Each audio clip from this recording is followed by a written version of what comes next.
I have long believed that a society that stops exploring is a society that stops progressing. This program is the bridge to the future for human spaceflight. What happened in this last year is truly phenomenal. The space station today is the largest and most capable space station ever flown.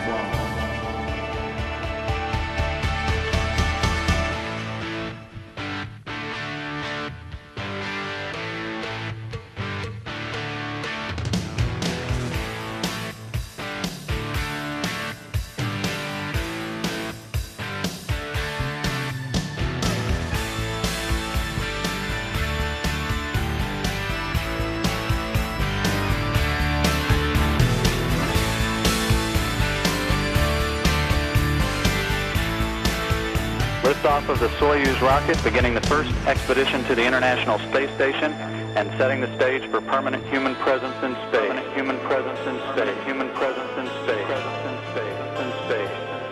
In space.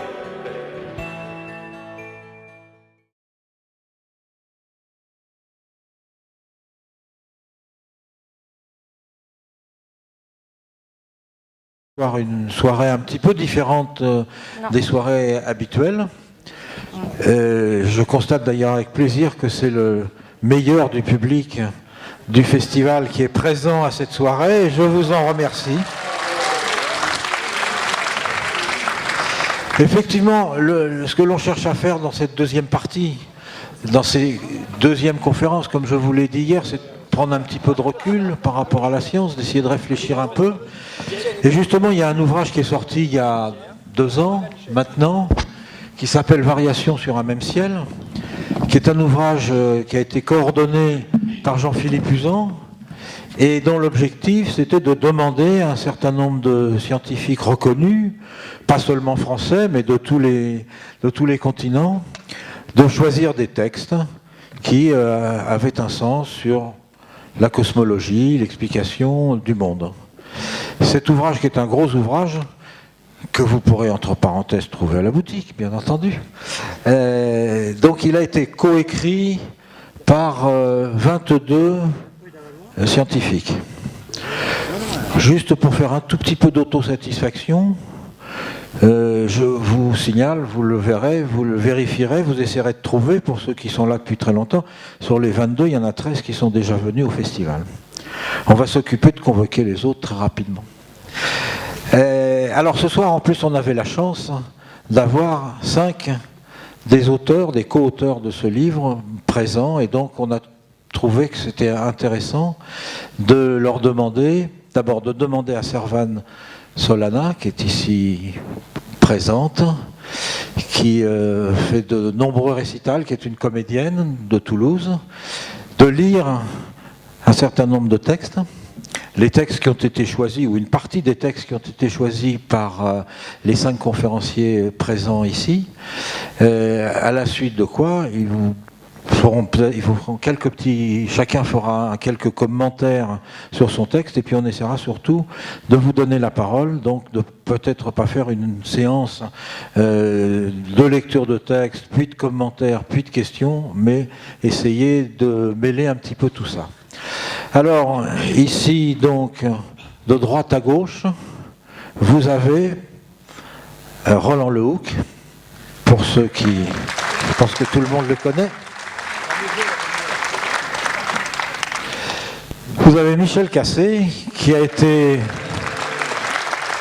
Michel Cassé, qui était présent dès les premiers festivals, et qu'on n'avait pas eu la chance d'avoir depuis quelques années et qu'on est vraiment très très heureux de retrouver ce soir. On l'avait mis dans le programme sous réserve, et bien voilà, la réserve est levée.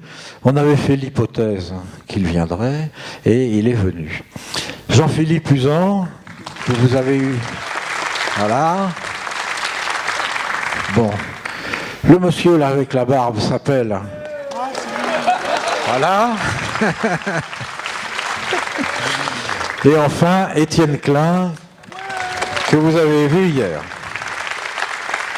Voilà.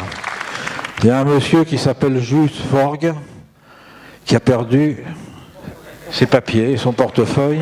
Voilà. On l'applaudit bien fort aussi. Voilà. Eh bien, je vais d'abord passer la parole à Jean-Philippe, qui, comme je vous le dis, a coordonné cet ouvrage et qui va vous en dire quelques mots. Bonsoir à tous. Bon, je ne vais pas être très très long, donc ce qui est intéressant, c'est un projet qui est né sur un coin de table, comme beaucoup de projets, et on voulait parler de cosmologie, des livres de cosmologie, il y en avait un certain nombre, et on s'est dit finalement, qu'est-ce qui inspire les gens, les scientifiques, quand ils travaillent? Et en fait, souvent, nos influences littéraires ou culturelles, on les met en dessous une fois qu'on fait un travail scientifique, on ne dit pas pourquoi on a choisi telle hypothèse ou telle façon de représenter les choses, et on s'est dit, ça serait intéressant de demander à un certain nombre de gens de nous proposer un texte, et nous expliquer pourquoi ce texte les a inspirés ou pourquoi ce texte est proche de leur recherche. Donc on a essayé de jouer ce jeu et puis on a demandé à un certain nombre de collègues qui nous ont proposé chacun un ou deux textes. Et donc vous avez la liste des auteurs ici et comme le disait Bruno, en fait beaucoup d'entre eux sont passés à Florence. Donc c'est aussi un livre quasiment florentin. Puisqu'on a eu, l'année dernière, vous avez eu Jean-Marc Bonnet-Bidot qui vous avait parlé de cosmologie, Michel qui est ici, Jean Eisenstadt était venu en 2005, si mon souvenir est bon, pour le centenaire de la relativité restreinte. Il vous avait fait un exposé sur Albert Einstein. On a José Franco qui est l'ami mexicain de Bruno qui nous avait parlé des Mayas, je crois que c'était en 2011, c'est ça exactement. Et puis Étienne qui est ici, Dominique Lambert était venu nous parler de l'abbé Lemaître exactement il y a quelques années. Jean-Pierre Luminet est venu de nombreuses fois. Denis Savoie était venu aussi nous parler de cadrans solaires et d'histoire de l'astronomie. Et puis Pierre Thomas et moi-même. Donc vous voyez, c'est quand même des gens qui sont passés par ici et qui aiment aussi échanger avec le public. Je ne vais pas être long, je vais juste vous montrer un exemple d'un texte qui ne se lit pas, que j'ai trouvé assez extraordinaire, ça ne vaut pas la peine. Voilà, ça c'est un de mes amis japonais. Et on discutait, j'étais au Japon il y a 2 ans, et je lui dis, mais tu n'aurais pas un poème ou un haïku japonais? Et en fait, il me sort ce dessin, et il me dit, vois-tu, ce dessin, ça s'appelle Enso, dans la tradition zen japonaise. Et il me raconte l'histoire hallucinante qu'il raconte dans le texte, que son père, quand il était petit garçon, son père étudiait pour devenir maître zen, et que donc il revenait à la maison avec des questions du style quelle est la couleur du vent ou ce genre de choses. Il me dit c'est assez étrange de devenir maître zen, et que son père faisait de la calligraphie et qu'il y avait ce symbole qui représente le mot univers dans la tradition zen. Et ce collègue, lui, est maintenant un spécialiste de théorie des cordes et de cosmologie, et il travaille au centre de son travail, il y a cette représentation qu'on appelle l'ouroboros cosmique. Et en fait, il n'avait jamais réalisé que c'était le même symbole. Et à l'écriture de ce texte, il dit, mais en fait, c'est évident, j'avais ça devant mes yeux depuis tout petit.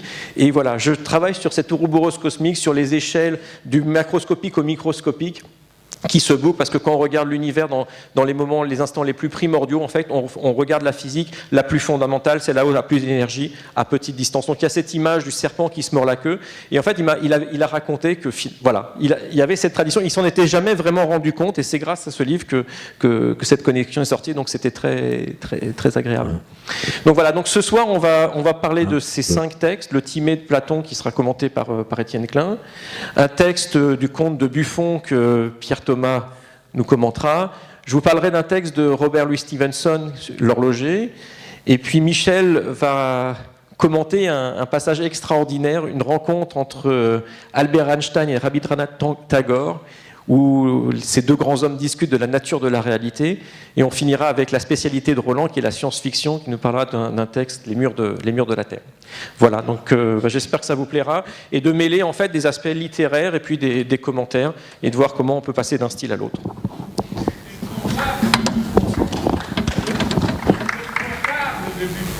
Le comptable. Qui? J'ai pas entendu la question. 1, 2. Ah oui, il y a une faute d'orthographe, le comte de Buffon. Très très bien.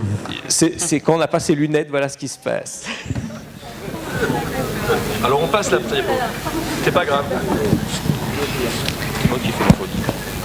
Donc l'extrait choisi par M. Étienne Klein, Timée de Platon, un extrait. Il est une autre question qu'il vaut mieux examiner à propos de l'univers, à savoir d'après lequel des 2 modèles son architecte l'a construit, d'après le modèle immuable, toujours le même, ou d'après celui qui est né. Or, si ce monde est beau et son auteur excellent, il est évident qu'il y a eu les yeux sur le monde éternel. s'ils sont au contraire ce qu'il n'est même pas permis de dire, c'est sur le modèle qui est né. Il est donc clair pour tout le monde qu'il y a eu les yeux sur le monde éternel. Car le monde est la plus belle des choses qui sont nées, et son auteur la meilleure des causes. Donc, si le monde a été produit de cette manière, il a été formé sur le modèle de ce qui est compris par le raisonnement et l'intelligence, et qui est toujours identique à soi-même. Dans ces conditions, il est aussi absolument nécessaire que ce monde-ci soit l'image de quelque chose. Or, en toute matière, il est de la plus haute importance de commencer par le commencement naturel. En conséquence, à propos de l'image et de son modèle, il faut faire les distinctions suivantes. Les paroles ont une parenté naturelle avec les choses qu'elles expriment. Expriment-elles ce qui est stable, fixe et visible à l'aide de l'intelligence? Elles sont stables et fixes. Et autant qu'il est possible, et qu'il appartient à des paroles d'être irréfutables et invincibles, elles ne doivent rien laisser à désirer à cet égard. Expriment-elles au contraire ce qui a été copié sur ce modèle et qui n'est qu'une image? Elles sont vraisemblables et proportionnées à leur objet, car ce que l'être est au devenir, la réalité l'est à la croyance. Si donc, Socrate, il se reconnaît maint détail en maintes questions touchant les dieux et la genèse du monde, où nous soyons incapables de fournir des explications absolument et parfaitement cohérentes et exactes, n'en sois pas étonné, mais si nous en fournissons qui ne le cède à aucun autre vraisemblance, il faudra nous en contenter, en nous rappelant de moi qui parle et vous qui jugez, nous ne sommes que des hommes, et que sur un tel sujet, il convient d'accepter le mythe vraisemblable sans rien chercher au-delà.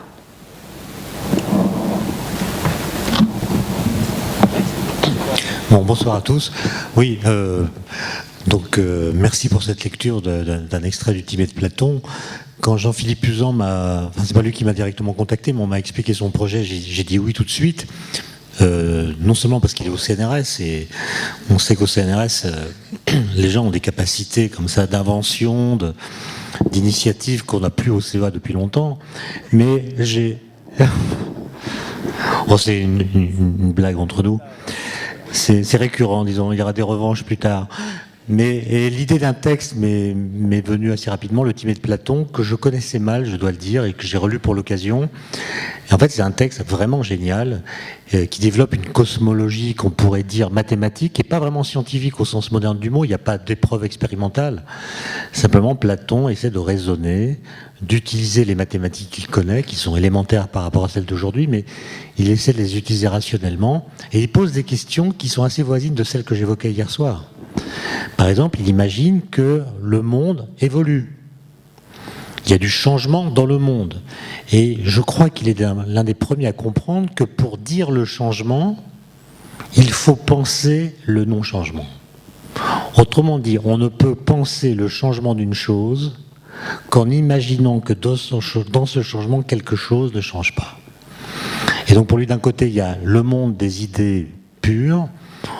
Il ne parle pas de loi physique, c'est une notion qu'il n'évoque pas du tout, mais il y a l'idée de loi éternelle, d'idées pures, qui sont dans un empiré à part, et puis il y a le monde empirique, celui dans lequel on est, qui est piloté à distance par ces lois, qui lui est une image imparfaite de l'éternité immobile, et il y a un démiurge qui est chargé de faire la transition entre ces deux mondes. Donc il y a une chora, c'est-à-dire une matière informe qui est donnée. Le démiurge a le regard sur les lois éternelles.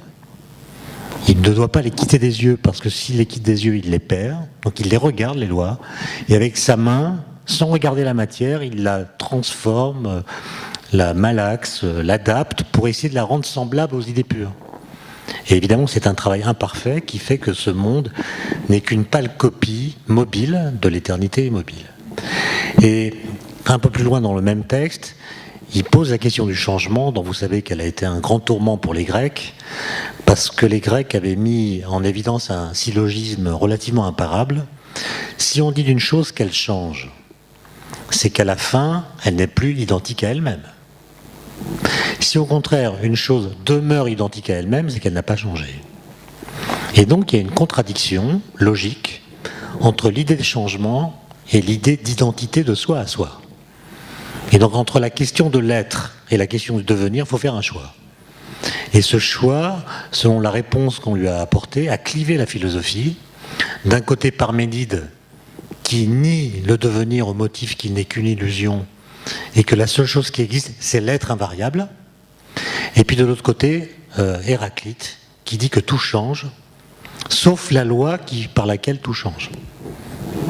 Et ce qui est intéressant, c'est que dans notre langage, dans notre façon de parler, on a résolu cette contradiction que les Grecs avaient élaborée, enfin avaient détectée, par un stratagème linguistique assez étrange, qui est que lorsque nous disons d'une chose qu'elle change, par exemple, quand nous disons que X change, X étant une personne, un être, un objet, peu importe, le sujet du verbe changer, à savoir X, est précisément ce qui ne change pas quand on dit qu'il change. Parce que quand vous dites X a changé, par exemple, Nicolas Sarkozy a changé, vous voulez dire qu'il a changé de femme, de coiffure, de costume, de conseiller. Mais à la fin de ce changement, vous avez toujours affaire à Nicolas Sarkozy. Donc le sujet du verbe changer est le même à la fin qu'au début. Donc ce qui a changé, quand vous dites qu'il a changé, c'est pas lui, c'est autre chose.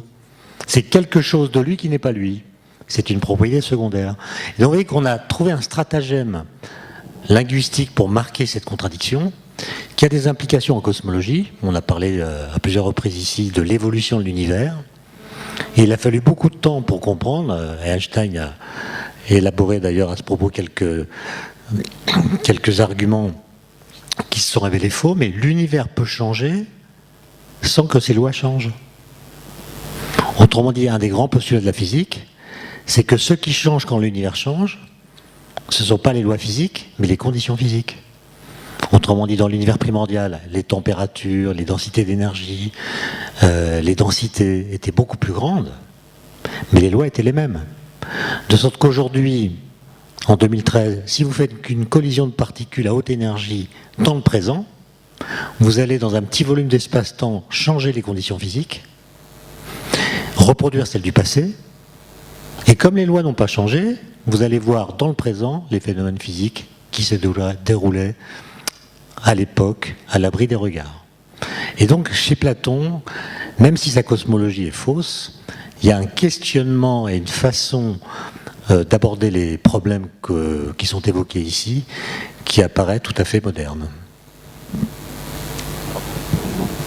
Tout ça après 3 verres de vin rouge, je trouve... Oui. Mais d'excellents vins rouges du Gers. Est-ce que quelqu'un veut intervenir sur ce texte et sur ces quelques mots d'Étienne? On va essayer de faire comme ça, d'avoir un dialogue avec la salle. Non, vous n'êtes pas chaud encore. Non. Je suis très bavard. Bon, Pierre, il faut les chauffer un peu. Ils ne sont pas chauds. Oui. La salle n'est pas chaude. Oui, ben, t'as amené le vin, le tariquet? Bon, c'est sûr, pas aucune question là? Alors, on va passer au second texte alors.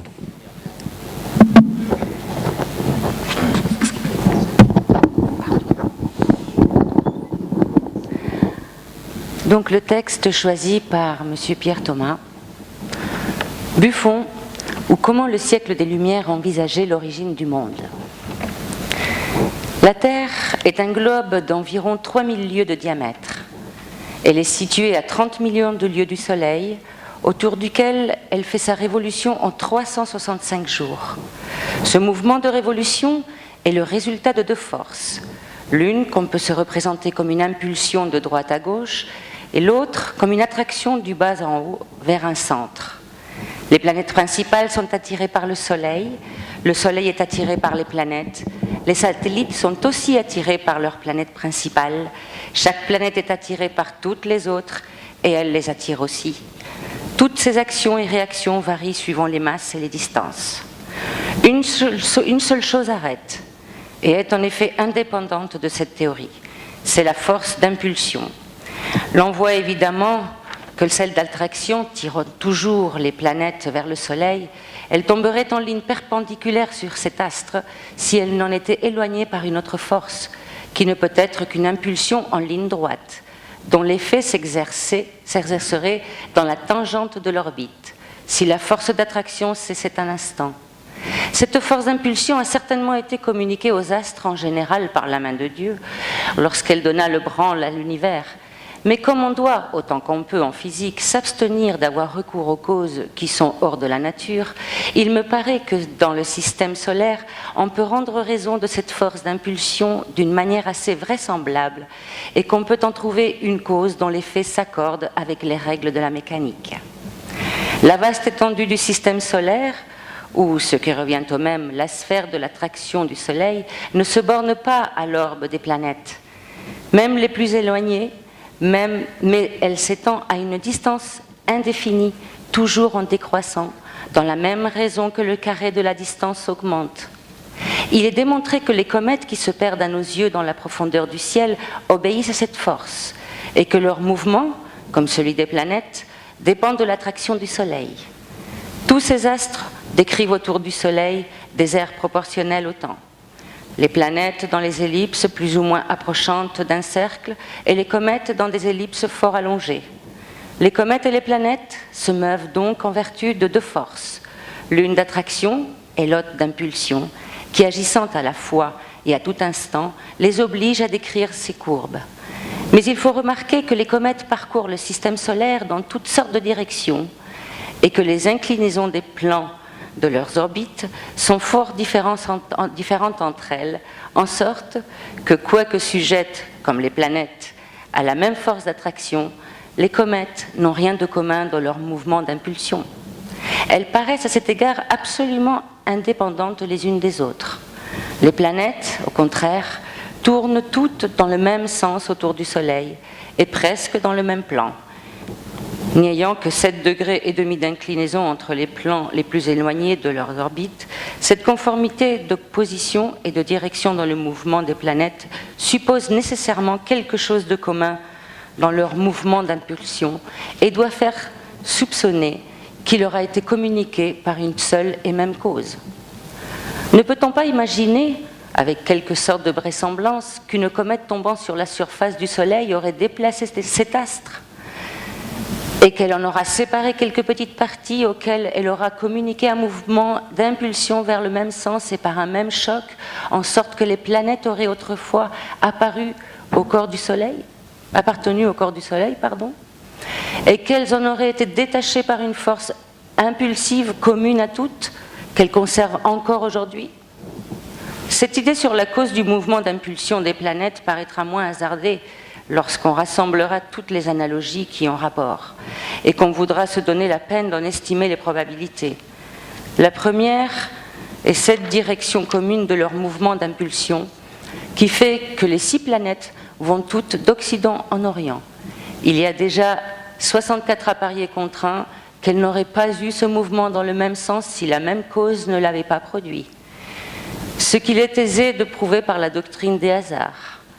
Cette probabilité augmentera prodigieusement par la seconde analogie, qui est que l'inclinaison des orbites n'excède pas 7,5 degrés, car en comparant les espaces, on trouve qu'il y a 24 contre 1 pour que 2 planètes se trouvent dans des plans plus éloignés, et par conséquent, 7 962 624 à parier contre 1, que ce n'est pas par hasard qu'elles se trouvent toutes 6 ainsi placées et renfermées dans l'espace de 7,5 degrés, ou, ce qui revient au même, il y a cette probabilité qu'elles ont quelque chose de commun dans le mouvement qui leur a donné cette position. Mais que peut-il y avoir de commun dans l'impression d'un mouvement d'impulsion, si ce n'est la force et la direction des corps qui le communiquent? On peut donc conclure avec une très grande vraisemblance que les planètes ont reçu leur mouvement d'impulsion par un seul coup. Cette probabilité, qui équivaut presque à une certitude, étant acquise, je cherche quel corps en mouvement a pu faire ce choc et produire cet effet. Et je ne vois que les comètes capables de communiquer un aussi grand mouvement à d'aussi vastes corps. Une autre analogie, et qui mérite quelque attention, c'est la conformité entre la densité de la matière des planètes et la densité de la matière du Soleil. Nous connaissons sur la surface de la Terre des matières 15 000 fois plus denses les unes que les autres. Les densités de l'or et de l'air sont à peu près dans ce rapport. Mais l'intérieur de la Terre et le corps des planètes sont composés de parties plus similaires et dont la densité comparée varie beaucoup moins. Et la conformité de la densité de la matière des planètes et de la densité de la matière du Soleil est telle que sur 650 parties qui composent la totalité de la matière des planètes, il y en a plus de 640 qui sont presque de la même densité que la matière du Soleil et qu'il n'y a pas 10 parties sur ces 650 qui soient d'une plus grande densité. Car Saturne et Jupiter sont à peu près de la même densité que le Soleil, et la quantité de matière que ces deux planètes contiennent est au moins 64 fois plus grande que la quantité de matière des 4 planètes inférieures, Mars, la Terre, Vénus et Mercure. On doit donc dire que la matière dont sont composées les planètes en général est à peu près la même que celle du Soleil, et que par conséquent, cette matière peut en avoir été séparée. La comète ayant donc par sa chute oblique sillonné la surface du Soleil aura poussé hors du corps de cet astre une partie de matière égale à la 650e partie de sa masse totale. Cette matière, qu'on doit considérer dans un état de fluidité, aura d'abord formé un torrent. Les parties les plus grosses et les moins denses auront été poussées au plus loin, et les parties les plus petites et les plus denses n'ayant reçu que la même impulsion ne seront pas si fort éloignées. La force d'attraction du Soleil les aura retenues. Toutes les parties détachées par la comète et poussées les unes par les autres auront été contraintes de circuler autour de cet astre.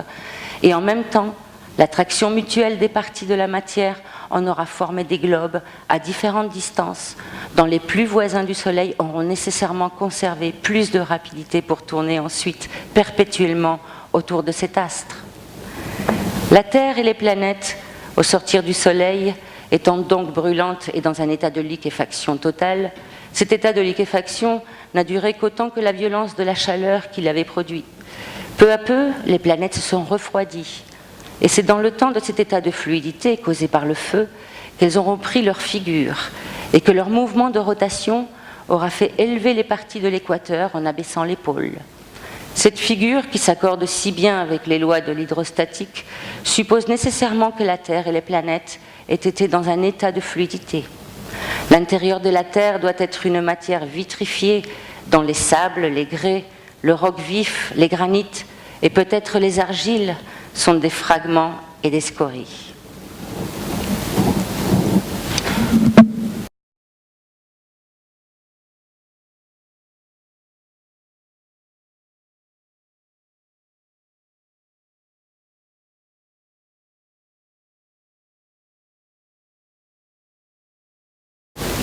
Alors donc, merci.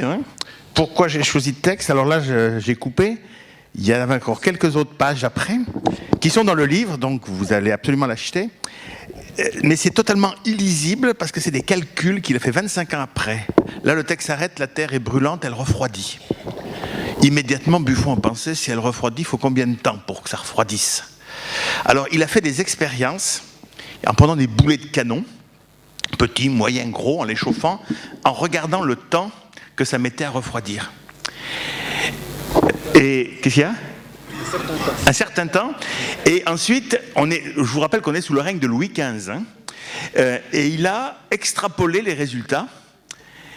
Et avec une forme de calcul, déjà vous avez vu le raisonnement qu'il fait, c'est pas très facile. Une des raisons pour lesquelles je choisis ce texte, c'est la façon dont on expose les résultats avec des probabilités à une unité près, 1 sur 835 378 583. Maintenant on parle plus comme ça. Mais il a fait ses calculs, c'est totalement lisible, mais il arrive à la conclusion que la Terre a plus que 96 000 ans. Alors quand il s'est rendu compte de ça, il a eu très peur. Parce que la Terre avait 6 000 ans à l'époque, et qu'on n'était pas d'accord, on était passé au bûcher. Alors, il n'a rien dit pendant 25 ans, il a tué tous ses calculs, il les a publiés 25 ans plus tard dans une annexe. Il a dit, j'ai fait quelques petites expériences, j'ai trouvé ça, puis il est passé à autre chose. Donc ça, c'est la totalité du texte qui est dans le livre. Alors, pourquoi j'ai choisi ce texte? D'abord parce que ça montre comment on faisait de la science à l'époque de Louis XV. Grosso modo, entre Newton et Laplace, pour prendre des gens dont on a connu. Ensuite, ça parle d'une théorie qui s'est avérée complètement fausse de l'origine du système solaire. Mais si vous regardez dans les livres, en particulier, moi j'ai retrouvé chez moi les livres qu'avait moi-même quand j'étais petit, mon père, l'origine des planètes. Il y avait deux hypothèses. Il y avait l'hypothèse proposée par Kant et Laplace, c'était les nébuleuses et tout ça. Et il y avait l'hypothèse des collisions. Et les deux étaient présentés, il y avait même plus de collisions dans les années 20-30 que de nébuleuses pour faire l'origine du système solaire. Bon, Buffon s'est trompé, Kant et Laplace ont eu raison, on le sait maintenant. Mais il ne faut pas abandonner les collisions pour autant. On sait depuis 20 ans que la Lune est née d'une collision. Donc on parlait tout à l'heure avec Jérôme des hypothèses abandonnées, revenues. Et là on a le très bel exemple d'une hypothèse qui se tenait au XVIIIe siècle, abandonnée, et qui est revenue, non pas pour la Terre et le système solaire, mais pour la Lune. La deuxième raison qui m'a plu dans ce texte, en particulier la partie qu'on n'a pas vue, mais je vous donne le résultat, la Terre a plus que 96 000 ans, c'est la querelle qu'il y a toujours eu entre les géologues et la science officielle, et ce jusqu'en 1950 à peu près. Non mais ça, je parle de géologue. Je ne sais pas si vous avez entendu ce qu'il a dit, il a parlé d'Allègre. Donc, jusqu'à Buffon, la science officielle, c'était l'Église, la Terre avait 6000 ans. Les géologues se rendaient bien compte qu'il fallait plus que 6000 ans pour faire une vallée comme les gorges du Tarn. Si vous regardez ce qui s'érode par an dans les gorges du Tarn, vous le multipliez par 6000, vous n'avez pas la profondeur des gorges du Tarn. Alors la science a fait des progrès, et quel pouvait être l'âge de la Terre? Il y a Lord Kelvin, tout le monde connaît ce monsieur Kelvin, puisqu'il a donné son nom à une unité. Et là, il a fait des calculs, il a dit la Terre était très chaude au départ, il a fait des gros calculs compliqués, les lois de la propagation de la chaleur, Fourier, tout ça, c'est connu, et il a trouvé quelques dizaines de millions d'années par refroidissement de la Terre. Les gens qui voulaient faire chauffer le Soleil, il y avait des méthodes de contraction du Soleil, on est au 19e siècle, on faisait voir combien de temps pouvait chauffer le Soleil avec les hypothèses de l'époque, quelques dizaines de millions d'années. On pouvait également calculer l'âge de la Terre avec la salinité des fleuves. Les fleuves amènent un tout petit peu de sel à la mer, l'eau des fleuves n'est pas rigoureusement douce, elle est un peu salée. Le sel arrive à la mer, l'eau qui s'évapore de la mer pour faire de la pluie, c'est de l'eau douce, distillée, donc la salinité de la mer augmente. On multiplie la quantité de sel amenée par les fleuves et on voit que la Terre a quelques dizaines de millions d'années. Donc, trois familles de physiciens, par des méthodes totalement indépendantes au XIXe siècle, disaient que la Terre avait entre 10 et 100 millions d'années. Et les géologues disaient, c'est pas possible. 10 à 100 millions d'années, ça suffit pas. Darwin disait, mais pour faire évoluer comme je vois, 10 à 100 millions d'années, ça suffit pas. On comprenait comment se faisaient les chaînes de montagnes, c'était plus que 10 à 100 millions d'années. Mais il y avait la physique du XIXe siècle, la physique triomphante, qui avait tout compris, qui manipulait les équations compliquées, différentielles, avec des chiffres. Les géologues, c'était des porteurs de marteaux, barbus, sales, casseurs de cailloux. C'était pas des gens pris au sérieux.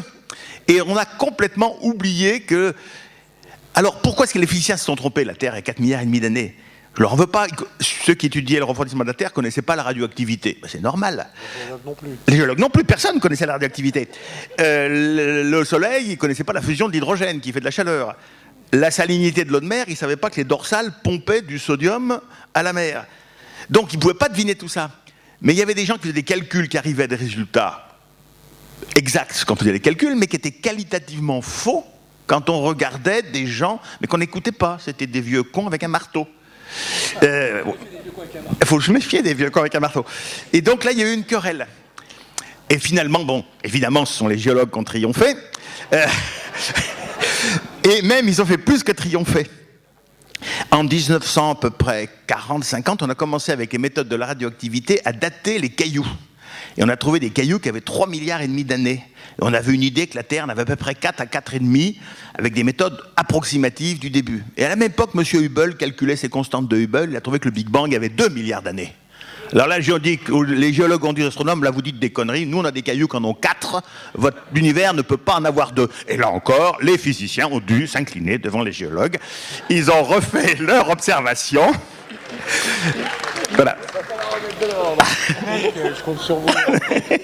Alors, plaisanterie mise à part, c'est pour vous montrer plusieurs façons de faire de la science, mais il ne faut pas que ceux qui font des calculs, quand les modèles peuvent marcher, mais s'ils n'expliquent pas des données, il ne faut pas mettre les données sous le tapis. Souvent, il y a des gens, quand on n'explique pas tout, on met les données sous le tapis.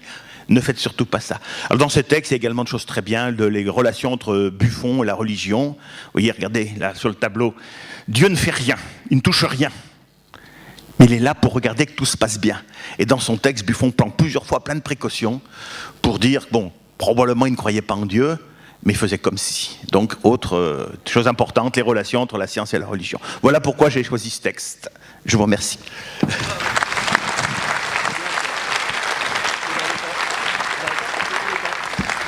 Alors, des questions à Pierre Thomas, oui. Une question, on ne peut pas la poser. Est-ce que des fois les géologues se trompent? Est-ce que vous avez des exemples? D'abord, certains, il en a cité un, par exemple, Allègre, quand il dit que la Terre ne se réchauffe pas, ou si elle se réchauffe, on n'y est pour rien. Et puis, les géologues sont des hommes, donc ils se trompent. Mais on parle toujours des trains qui arrivent, des physiciens qui n'arrivent pas à l'heure, là, c'est tout. Bien évidemment que les géologues se trompent. Mais la question était provocatrice, je suppose. D'autres questions?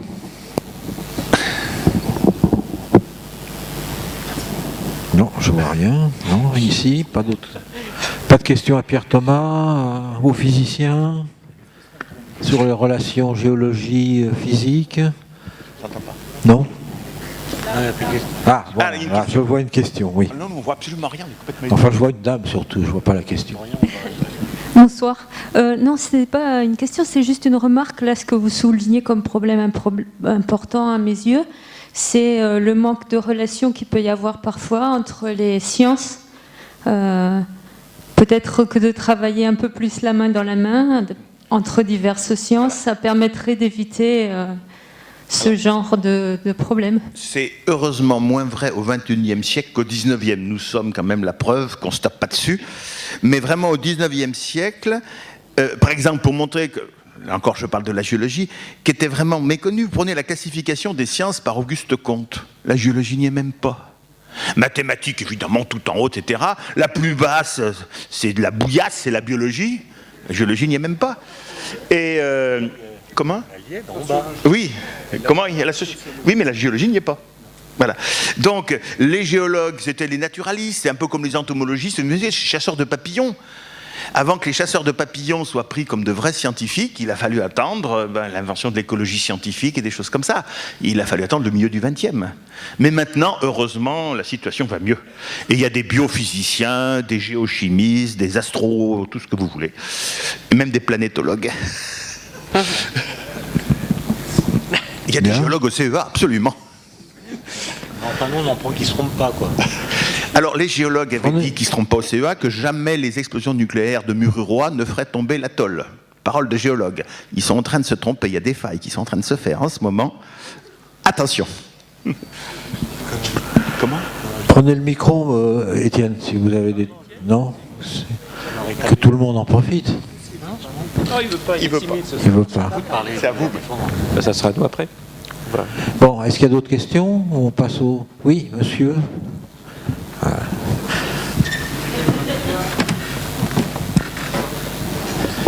Je demanderai aux gens qui posent des questions de bien vouloir se mettre en bas. Merci. Déjà, merci pour cette belle conférence, enfin, pour cette belle discussion. Bon, on parle malheureusement des astrophysiciens, des physiciens qui se trompent, mais les philosophes se trompent aussi. Ah ben heureusement, même plus souvent. Ben oui.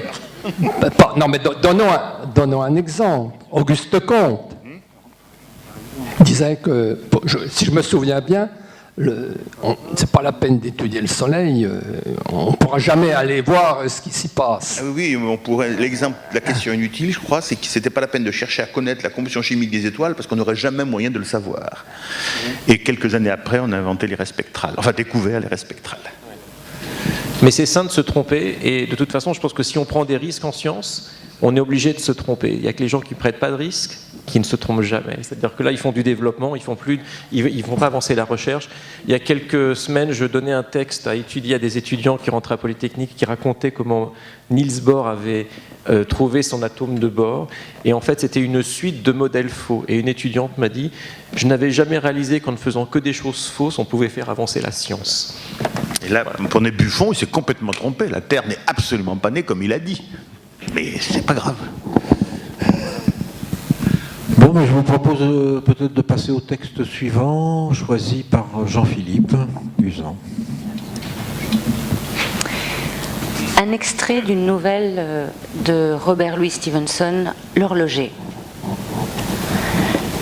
La carafe était posée sur la table au milieu de la pièce. Plus d'une semaine s'était écoulée sans que personne ne passe la porte. La bonne était négligente, de sorte que l'eau n'avait pas été changée depuis un mois. La principale race d'animalcules était ainsi parvenue à un grand âge et se trouvait très avancée dans le domaine scientifique. L'astronomie faisait ses délices. Les philosophes passaient leur journée à contempler les corps célestes et la société tout entière se plaisait à disputer de théories rivales. Deux fenêtres, l'une donnant sur l'est, l'autre sur le sud, leur fournissaient 2 années solaires de longueur différente. La seconde fusionnant avec la première succédant à la seconde après un intervalle d'obscurité. De nombreuses générations surgirent et périrent au cours de la nuit. On oublia peu à peu les récits traditionnels qui avaient fait mention d'un soleil et les pessimistes se mirent à douter de son retour. Même la lune, qui était alors pleine, abusa plus d'un esprit éclairé. Ce n'est qu'à la fin de la 6e longue année solaire qu'un animalcule d'intelligence incomparable apparut. Ayant renversé l'ancienne science, il légua aux générations futures un héritage de controverses. On pourrait nommer l'hypothèse qu'il émit la théorie de la chambre. Elle était certes partiellement erronée. En effet, la pièce n'était pas tout entière remplie d'eau et les murs n'étaient pas faits du même matériau que la nappe qui couvrait la table. Mais pour le reste, la théorie s'accordait assez bien avec les faits. Son auteur avait calculé la position relative de la carafe, de la table, des murs, des décorations qui ornaient la cheminée, ainsi que de l'horloge, dont il avait établi la marche exacte à la millionième décimale, car ses instruments et ses méthodes étaient extrêmement raffinés. Jusque-là, même les plus sceptiques reconnaissaient ses mérites. Mais ce philosophe était un esprit dévot et soumis, et il avait choisi d'admettre, d'appuyer même, une légende des origines qui disait ceci. Au premier jour, avant que la science ne fût apparue, la surface jaune et oblongue qui s'étendait sur le mur nord de la pièce s'était ouverte et un objet d'une dimension prodigieuse avait surgi et s'était mu dans l'air aux yeux de tous pendant plusieurs générations. Une lumière accompagnait l'orbite de ce météore, plus éclatante que le soleil selon certains, à peine plus lumineuse que la clarté lunaire selon d'autres. Pendant tout ce temps, la carafe fut violemment ébranlée par des coups de tonnerre et d'inexplicables convulsions, et les cieux éclatèrent. Enfin, une dernière déflagration annonça l'instant de la disparition, et quand les animalcules se furent remis du choc, la surface jaune et oblongue sur le mur nord reprit l'aspect qu'elle avait eu auparavant. Voilà ce que rapportèrent les historiens les plus sérieux et les plus scrupuleux. Les moins instruits racontaient une toute autre version.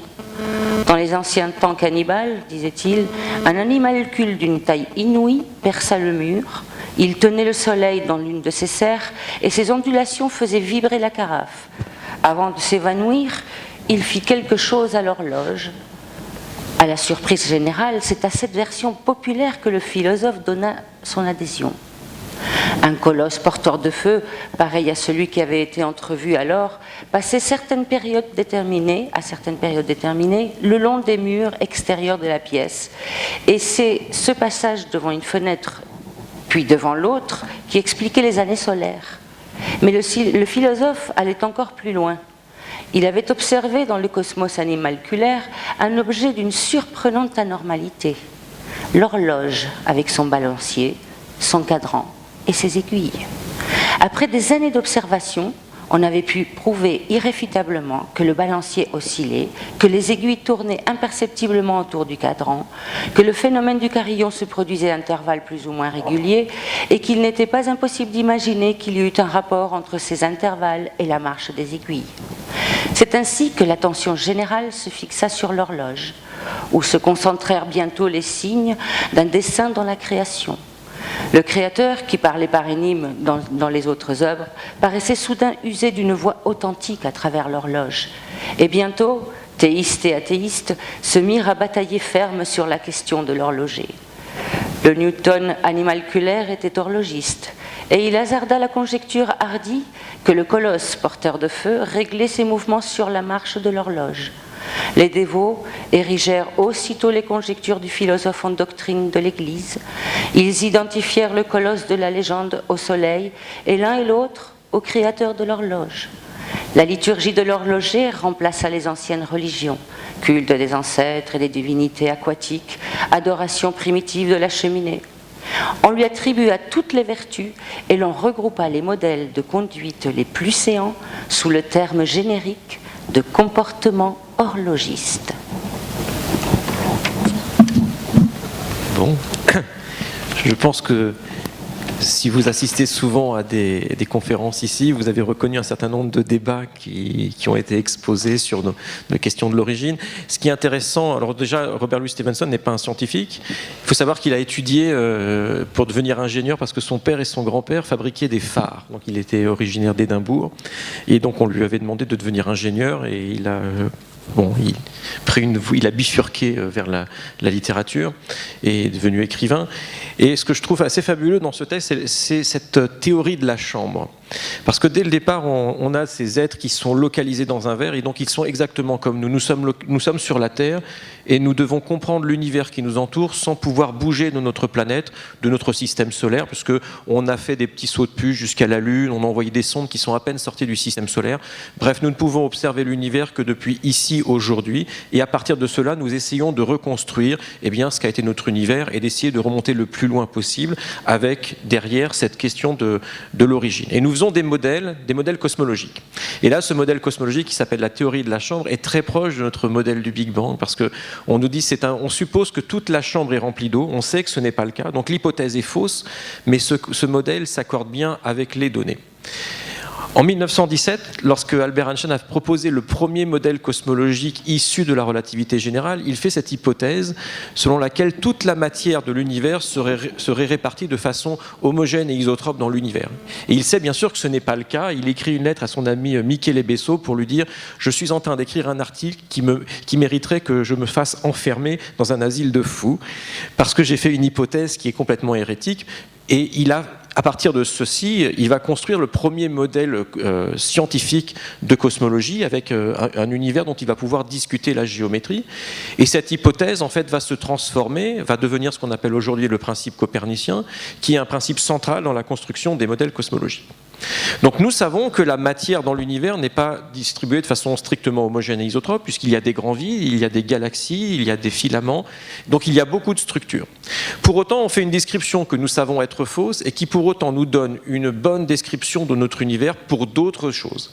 Et je crois que c'est ça qui est très intéressant quand on fait de la science, parce que quand on est étudiant, on nous apprend à résoudre des équations, on pense que tout est dans la rigueur, et en fait, il y a un moment, il faut arriver à faire quelque chose, une construction qui ne va pas être parfaite parce qu'on ne peut pas faire une construction parfaite, une représentation avec juste, disons, la position exacte de toutes les galaxies, ce serait trop compliqué.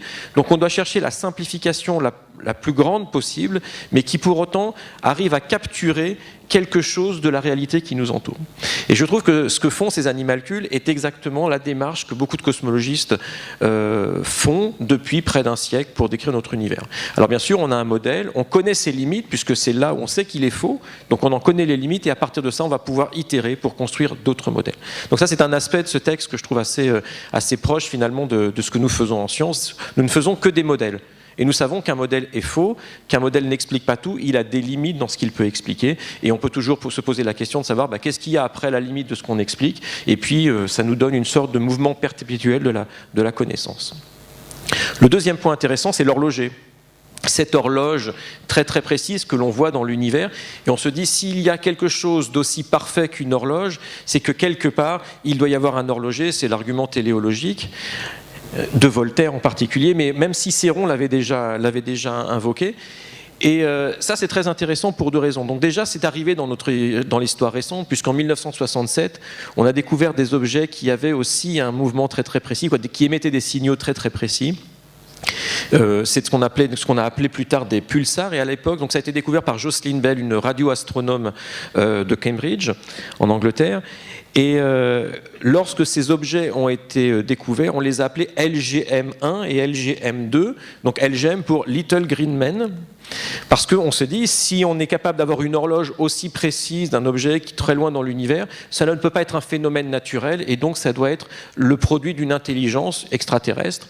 Et il a fallu plusieurs années avant de comprendre que ces signaux venaient de pulsars, et de comprendre la physique qu'il y avait derrière, et pourquoi il y avait une telle régularité. Donc cet argument, si vous avez quelque chose qui semble non naturel, qui invoque l'existence d'un créateur, est au centre de beaucoup de débats aujourd'hui, puisque quand on observe notre univers, on fait une représentation, on arrive à des lois de la nature, et on a l'impression que notre univers est réglé, est ajusté de façon très très fine pour qu'un certain nombre de phénomènes physiques puissent se produire, pour que la physique complexe puisse avoir lieu, et qu'éventuellement il puisse y avoir de la biologie et l'apparition d'observateurs. Si on modifie par le jeu les lois de la nature, on se rend compte que l'évolution de notre univers est très très différente. Et là, ça lance un grand débat de savoir, eh bien, est-ce qu'il y a un dessein derrière ce fait, ou est-ce qu'il y a une autre explication? Et ça, c'est au centre aujourd'hui d'un débat très très moderne en sciences qui oppose des idées de type multivers et des explications de type dessin. Et la façon dont c'est abordé en ça, je le trouve assez jolie, puisque aujourd'hui, quand on donne des conférences de cosmologie, comme celle d'Étienne hier qui parlait de l'origine, on est souvent confronté à cette notion de création et à la question souvent du public de savoir mais comment est-ce qu'on accorde ça avec l'existence d'un créateur. Et il faut se rappeler que pendant plusieurs siècles, en fait, cet argument de l'horloger a été étudié pour vendre des théories scientifiques, parce que les scientifiques, en étudiant la nature et en démontrant la beauté de la création et à quel point elle était précise et harmonieuse, était en train finalement de louer la grandeur de son créateur. Et donc ça a permis de financer des recherches. Il n'y avait pas de dichotomie entre le fait de parler de Dieu et de parler de science. Et bien sûr, tu as parlé de Buffon, certains le faisaient de façon complètement honnête, d'autres de façon déguisée, mais il y a cette relation entre science et religion est finalement très très intime, et cette volonté d'opposer explication scientifique et explication religieuse est quelque chose d'assez moderne, où on pense que la science va prouver que Dieu n'existe pas, ou l'inverse, alors que ce n'est pas la question de la science. Et ça arrive dans le texte, et la fin du texte, qui ne nous a pas été lu et que je vous recommande de lire, est assez ironique sur le sort de ces animalcules. Voilà, je vous remercie.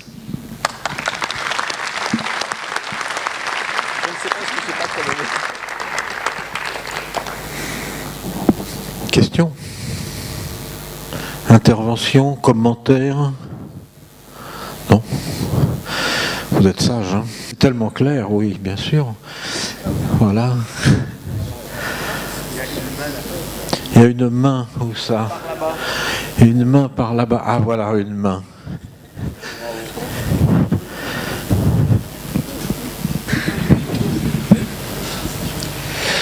Vous avez évoqué le fait que les modèles sont toujours limités. Vous pouvez expliquer pourquoi, à votre avis, quand on a la vulgarisation, on a l'impression qu'un modèle, s'il est vrai, devrait être la vérité, et que l'idée qu'un modèle n'est qu'une simplification limitée passe toujours à la trappe lors des vulgarisations? Alors je ne sais pas pourquoi c'est comme ça, c'est une erreur, je pense, de présenter les choses comme ça. Je pense que quelque part derrière, il y a cette idée de révolution scientifique, on aime bien, alors c'est peut-être, je ne sais pas si c'est universel dans les bouquins, peut-être que c'est un peu mieux dans les bouquins de vulgarisation anglais, peut-être c'est très français, cette notion de révolution. Bon, Thomas Kuhn a beaucoup fait de mal, je pense, dans cette direction. On pense qu'on a fait une création scientifique, on a développé une théorie et qu'on doit montrer qu'elle est fausse. En fait, c'est pas comme ça que ça marche. C'est-à-dire que on sait qu'une explication a des limites, je peux toujours demander pourquoi. Il y avait un philosophe allemand qui s'appelait Jonas Kohn, qui est de l'école kantienne un peu après Kant, qui dit, alors il le dit en allemand, mais en fait ça se traduit mieux en français, il dit que quand on cherche à comprendre, dans le mot comprendre, il y a le mot prendre. Et donc quand on a compris un objet ou un système, ça veut dire qu'on a trouvé ses limites, ses bords. Et donc on peut toujours poser la question de savoir pourquoi ces bords. Donc quand je fais une théorie physique, j'ai un domaine de validité, j'invoque des structures, je vais dire je représente l'univers par un espace-temps qui a une géométrie. C'est une hypothèse. Et je peux toujours dire pourquoi cette géométrie. Ou je peux dire pourquoi ces particules et pas d'autres. Pourquoi cette symétrie et pas une autre. Je peux toujours poser cette question. La théorie scientifique, elle, ne se pose pas la question. Elle dit, si je prends ces outils, cette formalisation mathématique, je vais arriver à une description qui colle avec l'expérience. Comme tu nous le disais, c'est la chose importante. C'est d'arriver à une théorie qui va finalement être mathématiquement assez simple, qui va être disons, minimale en ce sens, qui ne va pas ajouter du superflu et qui va coller avec toutes les observations que l'on connaît. Et puis un jour arrive une nouvelle observation où il y a un problème entre deux théories. On fait deux types d'observations qu'on interprète dans deux cas de théories différents et il y a une incohérence. Eh bien, pour lever cette incohérence, il faut introduire une nouvelle théorie. Et il peut y avoir une révolution conceptuelle. Cependant, les théories qui avaient été créées avant sont toujours aussi bonnes pour décrire la physique dans leur domaine de validité qui existait avant. Par exemple, si je lâche ce micro, que je ne ferai pas, il va tomber sur le sol et je peux le décrire avec la chute des corps qu'avait développé Galilée. Je peux aussi le décrire avec la théorie de Newton de la gravitation universelle et je peux complètement oublier la relativité générale. Si je fais le même calcul en relativité générale, c'est plus complexe, mais je vais trouver un résultat qui, étant donné ce que je suis capable de mesurer, va être tout à fait en accord avec la théorie newtonienne. Donc dans ce domaine de validité, les trois théories nous donnent la même interprétation. Ce qu'il y a, c'est que dans la théorie de Newton, j'interprète ça comme une force de la Terre qui agirait sur le micro. Dans le crâne einsteinien, je vais interpréter ça comme le mouvement d'un objet dans un espace-temps qui est courbé par la Terre. Donc on voit que là, il y a une révolution dans la façon dont les concepts sont mis en œuvre, mais concrètement, quand je compare la loi mathématique avec les observations, les deux explications pour cette observation-là ne peuvent pas être distinguées. Donc il y a des révolutions d'une part, mais il y a aussi, c'est une révolution en continuité. Voilà. Il y avait un anarchiste du quartier latin qui s'appelait Hagigi Muna, qui avait échangé avec Albert Einstein, qui parlait de vélorution. Il se baladait dans le 5e arrondissement, et donc on pourrait dire révolution, évolution, vélorution, quelque chose comme ça. Proposer le changement dans la continuité. Voilà, le changement dans la continuité. Mais je pense que la science est ça. Oh, bon, ça, il y en a beaucoup qui ont proposé ça. Alors, oui, il y a d'autres questions.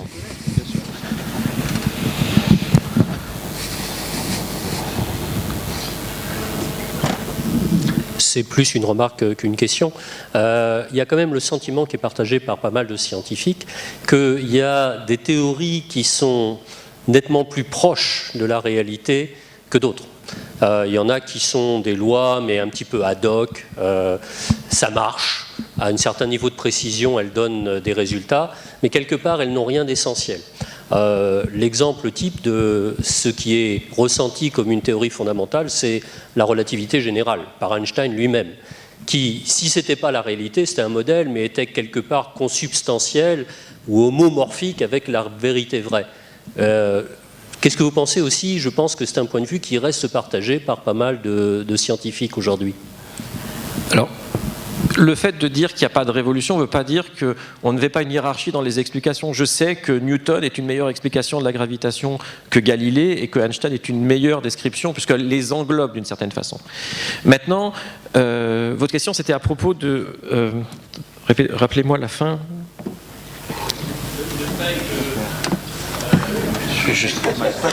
Ah oui, ça semble. Il y a des théories qui sont intrinsèquement... Voilà. Des théories sont intrinsèquement beaucoup plus proches de la réalité, voire collent tellement que c'est presque homomorphe à la réalité vraie. C'est exactement ça. Donc là, le problème, c'est qu'ils sont plus proches de la réalité. Donc le problème, c'est que vous ne savez pas de quoi vous voulez être proche. Vous ne savez pas ce que c'est que la réalité. Il y a un très beau livre qui a été écrit par David Deutsch il y a à peu près une trentaine d'années qui s'appelle L'étoffe de la réalité. Et il dit finalement, c'est quoi la réalité? Il n'est pas capable de définir la réalité. Et il se dit, mais en fait... La réalité, à un moment donné, dans ce que l'humanité connaît, bien, c'est de prendre les théories les plus à jour, les plus efficaces, les plus en accord avec l'observation, et de les pousser, de les extrapoler le plus possible pour voir ce qu'elles nous disent. On sait que dans cette extrapolation, on va dire des choses fausses. Et en fait, David Deutsch joue ce jeu, il prend la mécanique quantique, qui à l'époque était dans sa phase, elle est toujours dans sa phase de succès. Il prend la théorie de l'évolution, la théorie de l'information, et il pousse ça très très loin, et il arrive et il nous dit, la réalité, ça doit être quelque chose comme les univers multiples. 30 ans avant les débats que l'on a aujourd'hui qui viennent de la cosmologie. Mais bien sûr, dans cette extrapolation qui a été énormément critiquée, les gens disent « mais oui, mais là tu extrapoles à des niveaux d'énergie, à des choses où on n'a aucun contrôle ». N'empêche que lui pousse cette idée que la seule chose qu'on peut savoir, c'est qu'on a ces théories qui décrivent tout ce que l'on connaît aujourd'hui, toutes les façons. Faire une expérience, c'est bousculer la nature et voir comment elle répond. Et à chaque fois qu'on a une nouvelle théorie, ça nous donne des idées et des outils pour bousculer la nature d'une nouvelle façon. Et on essaye. Soit ça continue à marcher, et on ne peut faire qu'une chose, c'est adopter cette théorie comme étant la réalité. Parce que je ne sais pas ce que c'est que la réalité. Je n'en connais que des descriptions approximatives, et dans ce développement de la science, on a des théories qui permettent d'expliquer et d'englober de plus en plus de faits. Donc quelque part, on peut dire peut-être qu'on se rapproche de ce qu'est la réalité, mais on ne sait pas ce qu'elle est. Est-ce qu'on tend vers elle? Est-ce qu'on va l'atteindre? Je ne sais pas. Voilà. S'il y en a d'autres d'entre vous qui veulent intervenir, oui, au contraire. Hein. Non, moi je peux ajouter que la réalité dont on parle, c'est quelque chose de très ambivalent, parce que d'une certaine façon, la réalité, c'est ce qui dit toujours oui. Vous avez une théorie comme la mécanique quantique, vous avez des particules qui ont déjà été détectées, par exemple l'électron, et quand vous interrogez la réalité pour lui demander si elle sait ce que c'est qu'un électron, elle répond toujours oui. Donc la réalité, c'est ce qui dit toujours oui d'une certaine façon. Et en même temps, c'est d'elle qu'on attend que de temps en temps, elle nous dise non. Parce que le non qui est apporté aux théories qu'on projette sur elle, il vient d'autre chose que de la théorie, évidemment. Et cette autre chose que la théorie, c'est la réalité. Donc il y a une espèce de double statut qui fait que ces débats sont difficiles à mener jusqu'à leur terme. Et c'est pour ça que je donne mon micro à qui le voudra. Non, mais on va laisser. Cela dit, je ferai la distinction entre théorie et modèle. Moi, je pense que. D'ailleurs, Jean-Philippe, il a parlé lui-même du premier modèle cosmologique dans lequel Einstein fait le postulat de l'homogénéité de la matière, etc. Mais la théorie elle-même, elle ne suppose pas, n'implique pas qu'on fasse un modèle, sauf si on veut justement tenter de saisir ce qui nous est accessible dans la réalité. Mais la mécanique quantique, par exemple, est calculable dans très peu de situations. Mais quand elle est calculable avec une précision qui est arbitrairement grande, dans des situations très simples qu'on peut tester expérimentalement, elle a une précision absolument époustouflante, ce qui pose la question de savoir ce qu'on doit dire à propos de cette précision. Quand vous voyez que la mécanique quantique, ça marche très très bien, dans toutes les situations, on a pu l'éprouver. Vous dites quoi? Vous dites que le réel est quantique? Ou bien vous dites simplement qu'il y a quelque chose de réel, de quantique, dans la réalité, sans quoi on ne pourrait pas comprendre cette efficacité sans invoquer des miracles à répétition. Et donc je pense que la question du point de contact entre les théories et la nature ou la réalité est une question compliquée, encore une fois, parce que on doit faire des modèles à partir des théories. Ces modèles contiennent des approximations.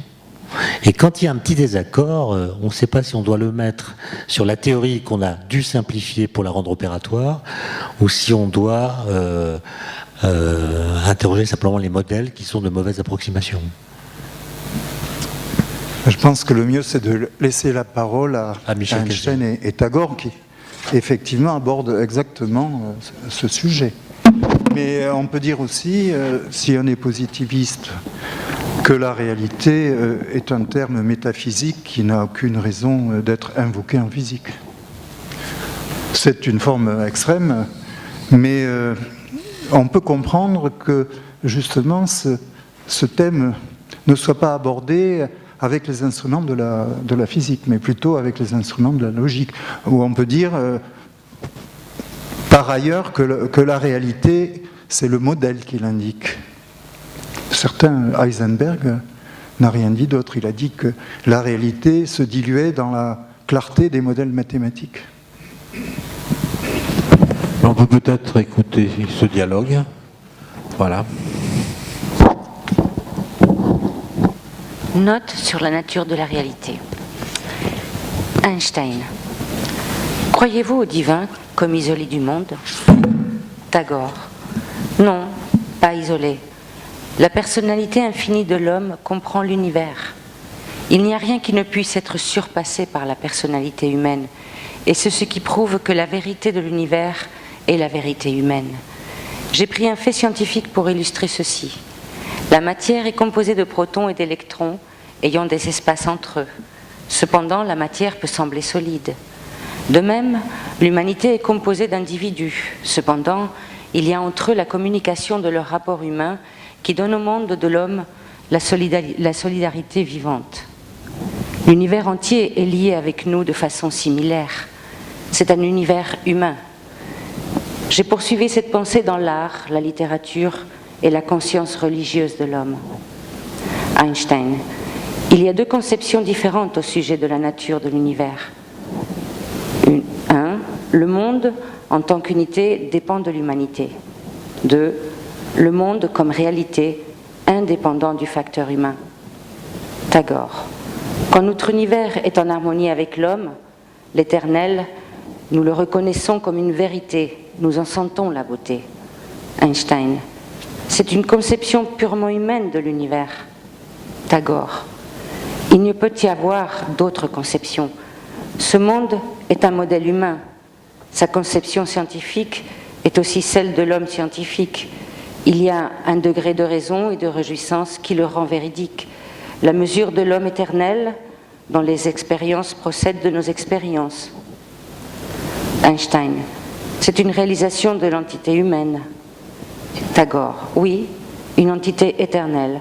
Nous devons la réaliser par nos émotions et nos activités. Nous réalisons l'homme suprême qui n'a pas de limitation personnelle par suite de nos limitations. La science s'intéresse à ce qui n'est pas borné aux individus. Elle est le monde humain et impersonnel des vérités. La religion réalise ces vérités et les unit avec nos besoins les plus profonds. Notre conscience individuelle de vérité prend un sens universel. La religion applique les valeurs à la vérité et la vérité nous apparaît réelle grâce à notre propre harmonie avec elle. Einstein.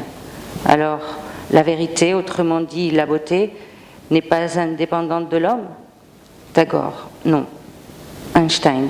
Donc, s'il n'y avait plus d'être humain, l'Apollon du Belvédère cesserait d'être beau. Tagore. Oui. Einstein. Je suis d'accord en ce qui regarde cette conception de la beauté, mais non en ce qui concerne la vérité. Tagore. Pourquoi pas? La vérité est réalisée dans l'homme. Einstein. Je ne peux prouver que ma conception est juste. Cependant, c'est ma religion. Tagore. La beauté se trouve dans l'idéal de l'harmonie parfaite existante dans l'être universel. La vérité étant la compréhension parfaite de l'esprit universel. Nous, individus, nous nous en approchons au moyen de nos fautes et de nos erreurs par nos expériences accumulées, par notre conscience éclairée. Comment, sans cela, pouvons-nous connaître la vérité? Einstein. Je ne peux prouver scientifiquement que la vérité doit être conçue comme une vérité valable, indépendante de l'humanité, mais j'y crois fermement. Je crois par exemple que le théorème pythagoricien en géométrie établit quelque chose approximativement vrai, indépendamment de l'existence de l'homme. De façon ou d'autre, il y a une réalité indépendante de l'homme. Il y a aussi une vérité relative à cette réalité. De même, la négation de la première entraîne pour l'autre l'impossibilité d'exister. Tagore. La vérité, qui est une avec l'être universel, doit être humaine en essence. Autrement, tout ce que nous entendons comme vérité ne peut jamais être appelé vérité. Tout au moins, la vérité décrite comme scientifique, qui ne peut être atteinte que par la logique. En d'autres termes, par un organe de pensée qui est humain. Selon la philosophie indienne, il y a Brahma, l'absolue vérité, qui ne peut être conçue par l'isolement de l'esprit individuel, ni décrite par des mots, mais seulement réalisée par une fusion complète de l'individu dans son infinité. Mais une telle vérité ne peut appartenir à la science. La nature de la vérité que nous discutons est une apparence, c'est-à-dire que ce qui paraît être vrai à l'esprit humain est par conséquent humain et peut être appelé maya ou illusion. C'est très bien. Donc, nous avons là l'exemple d'un idéaliste pur, donc en l'occurrence Rabindranath Tagore. Il faut mettre le micro plus près, Michel. Là, vous m'entendez? Donc, d'un côté est Rabindranath Tagore, un grand poète indien, mais aussi, disons, un mystique, qui est un idéaliste pur, et de l'autre côté, Einstein, qui est un réaliste, dans le sens où il admet l'existence de la Lune, même si on ne la regarde pas. Donc, mon commentaire serait superflu, je pense que tout a été dit dans ce texte, et je voudrais revenir à Platon. Donc, même puisque l'idéalisme platonicien reste aussi un sommet dans ce registre. Donc Platon fait, en dehors de ce que tu as dit, en dehors du modèle cosmologique, Platon établit un modèle de physique des particules très peu connu dans le Timée exactement. Donc les 4 éléments qui sont l'eau, la terre, le feu et l'air, pour lui, sont représentés par des solides réguliers, donc platoniciens. En fait, on sait qu'il y en a 5, et le 5e sera réservé, le dodécaèdre, qui était très cher, n'est-ce pas? Et à Roland. Donc le dodécaèdre est censé représenter le tout, alors que les solides platoniciens sont destinés à représenter chacun des éléments existentiels, c'est-à-dire l'eau, la terre, le feu et l'air. Il fait l'hypothèse que les surfaces de chaque polyèdre sont composées de 2 formes de triangles et seulement 2, qui sont la moitié d'un triangle équilatéral et la moitié d'un carré. Et il compose toutes les faces à partir de ces, je dirais, de ces atomes géométriques. Et il découvre, en manipulant ces solides et en comptant le nombre de triangles des 2 espèces, et en faisant l'hypothèse que l'eau se transforme en feu et le feu en air, que le nombre de triangles dit scalène, c'est-à-dire la moitié d'un triangle équilatéral d'une part, et que le nombre de triangles rectangles, les deux formes sont des triangles rectangles, donc que les triangles scalènes, que le nombre total de triangles scalènes et que le nombre total de triangles rectangles équilatéraux est conservé. Alors c'est très frappant parce que la mécanique quantique pose l'existence de nombres quantiques qui justement sont conservés. Il y a une prémonition extraordinaire et je voulais attirer votre attention là-dessus. Par ailleurs, dans le banquet de Platon, Aristophane prend la parole et dit que les hommes ou les êtres naissaient doubles avec les 2 polarités, mâle et femelle, et qu'il existait une 3e catégorie, l'androgyne platonicien dont je ne parlerai pas. Et Zeus, ces êtres étaient parfaits, et Zeus s'en est offusqué, il les a trouvés un peu prétentieux, et il a appelé Arès, le dieu de la guerre, qui allait devenir plus tard Mars, à les couper en 2, il les a appelés pour les couper en 2, et alors les 2 entités n'avaient de cesse que de se rejoindre, c'est la théorie de l'amour platonicien. Et lorsque les 2 entités se rejoignaient, elles étaient dans l'extase, et ceci fait penser de manière extraordinairement, je dirais poétique, à la question de l'antimatière, parce que oui, dans l'univers, les êtres naissent doubles, la matière naît en même temps que son double antagoniste immortel, qui est l'antimatière, le plus avec le moins, et la somme des 2, c'est 0, si bien que le chiffre de la lumière, c'est 0. Et 0 peut donner naissance au plus et au moins, et le plus et le moins se rejoignent pour donner le 0. Donc bref, nous sommes entre 2 lumières, la lumière du début et la lumière de la fin. En fait, la lumière n'est pas première dans notre Genèse, c'est le vide. Le vide est par rapport à la lumière, c'est que le Père est par rapport à la fille.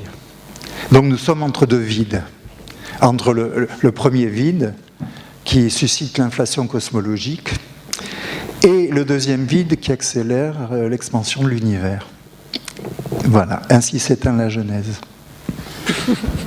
Merci Michel.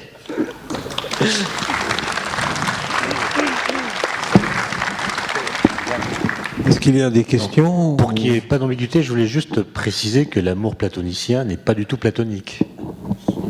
C'est ça? Non, mais il a dit platonique ta mère. Bon. Et le niveau s'élève à chaque soir, décidément, dans ce festival. Je ne sais pas où on va terminer. Très en forme, Michel. Hein. Est-ce que sur ce dernier point particulier, vous avez une question? Ou une remarque? Pas de remarque. Non, d'une manière générale, sur l'intervention de Michel et le texte choisi par Michel, avez-vous des questions ou une remarque à lui faire? Non. Alors à ce moment-là, on va passer à la lecture du dernier texte choisi par Roland Lehoucq.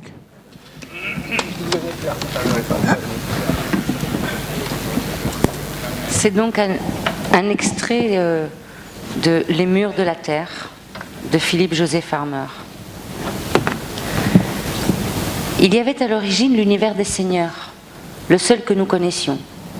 Ensuite, après 10 000 ans de civilisation, mes ancêtres formulèrent la théorie des univers artificiels.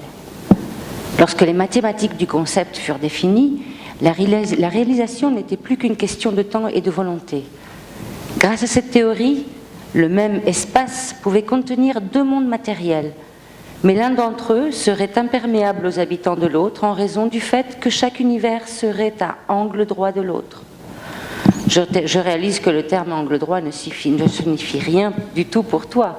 C'est simplement une expression commode pour expliquer quelque chose qui ne peut être expliqué qu'à quelqu'un qui comprend la mathématique du concept.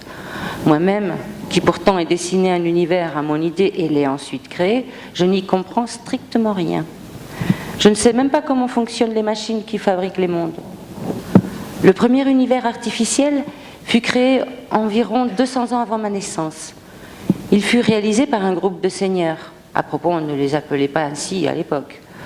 Parmi lesquels il y avait mon père, Urizen, et mon oncle, Orc. Orc avait déjà vécu l'équivalent de 2000 années terrestres. Il avait été tout d'abord physicien, puis biologiste, et finalement était devenu un savant spécialisé dans la science sociale. Le pas initial correspondait à lancer un ballon dans le non-espace. Es-tu capable de concevoir cela? Moi-même, je ne le suis pas. Mais c'est ainsi qu'on me l'a expliqué. Lancer un ballon dans le non-espace. Tu crées ainsi un petit espace ou un petit univers sur lequel tu transfères tes machines grâce à une porte. Ces machines grandissent l'espace vers ou dans l'espace-temps de l'univers originel. Et le nouveau monde se développe de manière que tu puisses transférer sur lui, toujours par les portes, des machines encore plus importantes. Celles-ci permettent d'augmenter encore l'espace et de transférer encore d'autres machines. À partir du moment où tu entreprends la création d'un nouveau monde, tu t'écartes tout à fait des lois physiques qui régissent l'univers originel. C'est une question de façonnage de l'espace-temps-matière qui fait que la gravité y agit différemment. Toutefois, le premier univers artificiel était informe, c'est le mot. Il ne comportait aucun nouveau principe. C'était en fait une copie de l'original. Pas de l'original du moment, non, mais de ce qu'il avait été dans notre passé. Et cette copie, c'est mon monde? Demanda Kika. La copie de la Terre? Elle fit oui de la tête et poursuivit. Cet univers, fut le premier. Il fut créé il y a environ 15 000 années terrestres de cela. Ce système solaire ne présente que quelques différences de détail par rapport au système solaire des seigneurs. Cette Terre n'a dévié que très légèrement par rapport à la planète natale des seigneurs. Que veux-tu dire? Il demanda silencieux. Et il demeura silencieux durant quelques 30 secondes, puis il dit « Ainsi, cela explique ce que tu voulais dire quand tu indiquais que ce monde était assez récent. Je savais qu'il ne pouvait en être ainsi, car la datation à l'aide du potassium-argon et du xénon-argon prouve irréfutablement que ce monde a plus de 4,5 milliards d'années. Et les fossiles hominiens ont été découverts qui datent d'il y a au moins 1 700 000 ans. Ensuite, nous avons la datation au moyen du carbone-14, qui donne des résultats précis jusqu'à 50 000 ans en arrière, si je me rappelle bien ce que disait cet article. Mais tu prétends que les roches de ton monde, qui sont vieilles de 4,5 milliards d'années, ont été reproduites dans cet univers. Ainsi, bien qu'elles aient été créées il n'y a que 15 000 ans, elles sembleraient avoir cet âge. Et nous avons découvert des fossiles qui prouvent indubitablement que des dinosaures vivaient il y a 60 millions d'années, ainsi que des outils en pierre de taille et des squelettes d'hommes qui vivaient il y a 1 million d'années, et ils auraient été reproduits d'après ton propre monde. C'est exactement cela, répondit Anania. Mais les étoiles, objecta-t-il, les galaxies, les supernovas, les quasars, ils sont des millions, des milliards, à des milliards d'années-lumière. Le déplacement vers le rouge du spectre de galaxies qui s'éloigne de nous au quart de la vitesse de la lumière, à des milliards d'années-lumière de distance. Les émissions d'ondes radio des étoiles, le Seigneur, tout. Il jeta ses bras au ciel en un geste expressif pour indiquer l'infinité et l'éternité de l'univers, et aussi pour montrer le parfait non-sens des paroles d'Anania. Cet univers est le premier et le plus grand des univers artificiels, dit-elle. Non pas le plus grand, car le second avait les mêmes dimensions. Son diamètre correspond à 3 fois la distance qui sépare le Soleil de la planète Pluton. Si les hommes réalisent jamais un vaisseau capable de voyager jusqu'à l'étoile la plus proche, ils dépasseront l'orbite de Pluton et ensuite devront parcourir une distance double de celle qui sépare le Soleil de Pluton. Après, le vaisseau pénétrera dans une zone où il sera détruit. Il se précipitera dans, comment pourrais-je dire, dans un champ de force. C'est le seul terme auquel je puis penser. Et il disparaîtra dans une libération d'énergie. Il en sera de même pour le vaisseau ou les vaisseaux qui viendront après lui. Les étoiles ne sont pas faites pour les hommes, principalement parce que les étoiles n'existent pas. Kika aurait voulu protester violemment. Il se sentait outragé, mais il se contraignait à demander calmement « Comment expliques-tu cela ?» L'espace-matière, au-delà de l'orbite de Pluton, est un simulacre relativement petit, je dois dire. Et les effets de lumière provenant des étoiles, les nébuleuses, le déplacement vers le rouge, la vitesse de la lumière et tout le reste, c'est un effet voulu qui donne toutes les illusions nécessaires. Ainsi, toute l'astronomie ultra-plutonienne, toute la cosmologie, toute la cosmogonie, tout cela est faux. Mais pourquoi les seigneurs ont-ils estimé nécessaire de créer un simulacre d'univers à expansion infinie avec des trillions de corps célestes? Pourquoi ne se sont-ils pas contentés d'un ciel nu peuplé uniquement de la Lune et des planètes? Pourquoi cette cruelle et absolue déception? Et pourquoi je pose cette question? J'avais oublié un instant que les seigneurs étaient des êtres cruels. Oui, c'est ça. Alors, ce texte propose une structuration de l'univers évidemment assez curieuse, enfin, qui peut être celle-là, finalement. On n'a pas été au-delà de Pluton, donc il faudra les vérifier, dans lequel des êtres qui sont finalement des hommes, enfin qui ressemblent à des hommes, mais qui ont des capacités techniques incroyables, même s'ils les maîtrisent dans leur application, mais ils n'en comprennent plus toujours les principes qui les ont fondés. Ils ont été créés il y a très longtemps, sont capables de créer des petits univers, des univers de poche finalement, des univers synthétiques, des univers artificiels dans lesquels ils font absolument ce qu'ils veulent. Que pour comprendre l'univers qu'on observe actuellement, il faille éventuellement invoquer d'autres, pas dimensions, mais d'autres univers, le multivers, ce qu'on appelle quelque chose qu'appelle le multivers, pour mieux comprendre et pour rendre, disons, intelligible l'univers observable que nous avons sous nos yeux actuellement. Donc ça, c'est un peu ça l'idée qu'il y a derrière. Il y a plusieurs univers, comme il dit dans le texte, à angle droit, ce qui veut ne pas dire grand-chose, parce qu'évidemment, à angle droit, il n'y a que 3 directions, enfin, il y a 6 directions de l'espace, enfin, ça borne les 3 dimensions de l'espace, et donc on est bien ennuyé pour dire à être à angle droit de ces 3 directions de l'espace, ou de ces 6 directions de l'espace et ces 3 dimensions, on est bien ennuyé pour la désigner, évidemment, avec la main. L'autre chose qui m'intéresse aussi, qui m'a intéressé dans ce texte, c'est que, finalement, les humains qui observe, et d'ailleurs l'un des humains, il y a 2 personnages là qui discutent, il y a une personne qui est une seigneur, et puis il y a Kika, qui est un humain qui a par erreur transité de l'univers Terre, l'univers de notre système solaire, vers d'autres univers, ces autres univers. Et lui, évidemment, il est au courant des découvertes scientifiques terrestres, dont Farmer nous parle, hein, le texte date des milieux des années 50, donc c'est les connaissances cosmologiques, scientifiques que l'on a à cette époque-là. On a des idées, disons, raisonnablement claires, mais pas tout à fait aussi précises que maintenant, évidemment, de la taille de l'univers observable, de son âge, de l'âge de la Terre, de sa formation, de sa structuration, etc. Et de son évolution.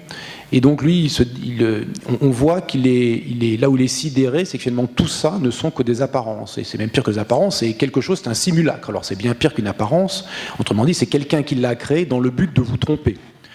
Alors ça rappelle quand même quelque chose que les humains ont dû subir pendant de longues années, et de longs siècles même, qui là du coup n'était pas un simulacre, mais qui était finalement de construire leur représentation scientifique du monde, et leur représentation du monde, de l'univers, en se défiant d'apparences qui ont évidemment plombé leur analyse. Par exemple, il semble absolument évident que le Soleil se lève à l'est et se couche à l'ouest, à peu près à l'est et se couche à peu près à l'ouest, ça c'est une évidence, et donc qu'il tourne autour de nous. Depuis notre point de vue terrestre, le Soleil tourne autour de la Terre. Quand on regarde les étoiles la nuit, eh ben, vous pouvez regarder plusieurs nuits de suite et vous aurez du mal à vous convaincre qu'il en a disparu une, qu'une a disparu ou qu'une est apparue. Bien sûr, si vous attendez assez longtemps, vous aurez peut-être la chance de voir une supernova qui pourrait passer pour une étoile nouvelle, comme c'est arrivé à Tycho Brahe, mais bien avant lui aux Chinois, aux astronomes chinois. Ou vous pourriez voir une étoile disparaître éventuellement, la voir apparaître très brillante, c'est l'explosion de l'étoile elle-même, et puis ensuite l'étoile très brillante redisparaît dans le néant, si j'ose dire, elle s'éteint, pas vraiment s'éteint, mais son éclat s'atténue considérablement au point qu'elle semble ne plus être présente. Et donc vous pouvez avoir tout à fait l'impression que le ciel est immuable et éternel de surcroît. Rien ne se passe, il y a des petites choses qui y arrivent, il y a bien des comètes, mais vous pouvez vous convaincre assez rapidement. Il y a une grande discussion sur la nature des comètes. Ce sont des phénomènes qu'on appelle des météores, des phénomènes atmosphériques, ou des phénomènes qui sont au-delà de la Lune, donc des phénomènes lointains. Donc il a fallu construire notre représentation scientifique de l'univers, de ce que nous observons qui n'est pas sur Terre, et même de ce que nous observons sur Terre d'ailleurs, contre les apparences. Sur Terre d'ailleurs, parce que la matière est manifestement continue, en tout cas à notre échelle, et pourtant on l'a décrit en termes discontinus d'atomes, de molécules qui sont des groupes d'atomes, et puis d'assemblage de molécules ou d'assemblage d'atomes pour faire toute la matière qui nous entoure. Donc il a fallu construire tout ça en dépit des apparences, contre les apparences, et c'est bien ça qu'il a fallu vaincre finalement pour progresser jusqu'à nos connaissances actuelles, qui sont peut-être encore des apparences d'une autre façon, qui seront vaincues plus tard par des gens plus malins ou plus outillés.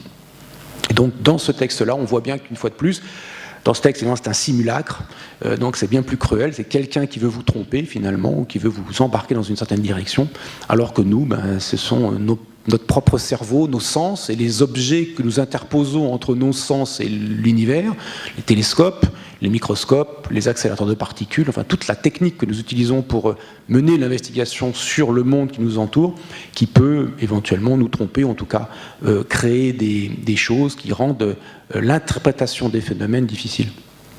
Et puis, enfin, la dernière chose qui m'a intéressé dans ce texte, ça c'est lié plutôt à mes recherches, c'est le fait qu'on pourrait être dans un petit univers. Alors maintenant, ces recherches sont, je ne vais pas dire closes, mais quand même, on va dire endormies pendant un certain temps, puisque donc je vais travailler sur une question qui était la forme de l'univers, avec Jean-Philippe notamment, avec Jean-Pierre Luminet, qui est aussi un des auteurs de l'ouvrage, et Alain Ruaziello, qui vous parlera demain, je crois, sur la question de savoir si finalement l'univers observable, qui est habituellement décrit, enfin jusqu'à, je dis habituellement, mais je ne vais pas parler, je vais oublier les derniers mois, disons, de sciences qui ont été publiés par le satellite Planck, mais avant ces publications-là, était décrit par un espace infini. On peut décrire l'univers observable par un espace mathématique infini.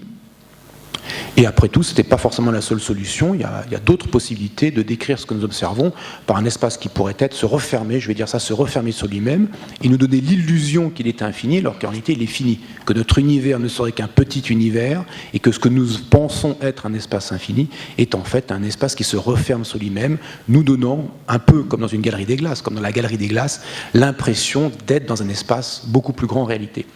Bon, les observations du satellite Planck ne sont pas entièrement favorables à ça, sans détruire complètement cette possibilité, ne donne pas la nécessité, ne renforce pas la nécessité d'explorer ces voies. Mais ce texte-là, à l'époque où Jean-Philippe m'a fait la proposition d'écrire, de choisir un texte et de le commenter, il me faisait écho à ça. Notre univers réel pourrait être plus petit que l'univers observable. Et ça serait un renversement de situation, parce qu'on envisage en général l'univers observable, et c'est maintenant le modèle cosmologique standard, de consensus, qui est que l'univers observable est un sous-ensemble d'un objet plus grand, auquel nous n'avons pas accès directement, mais dont on peut parler grâce aux modèles qui décrivent correctement l'univers observable. Et donc il y avait cette analogie-là aussi qui me plaisait beaucoup. Et puis enfin, ça me plaisait beaucoup parce que c'était de la science-fiction, mais enfin ça, je vous cache rien. Donc c'était un texte intéressant. Philip Z. Farmer est un grand auteur de science-fiction, de l'âge d'or de la science-fiction. Il a écrit plusieurs œuvres intéressantes, dont celle-ci, dont cette grande saga, d'autres. Mais je ne vais pas raconter Philip Z. Farmer maintenant, c'est pas le lieu. Voilà, merci de votre attention.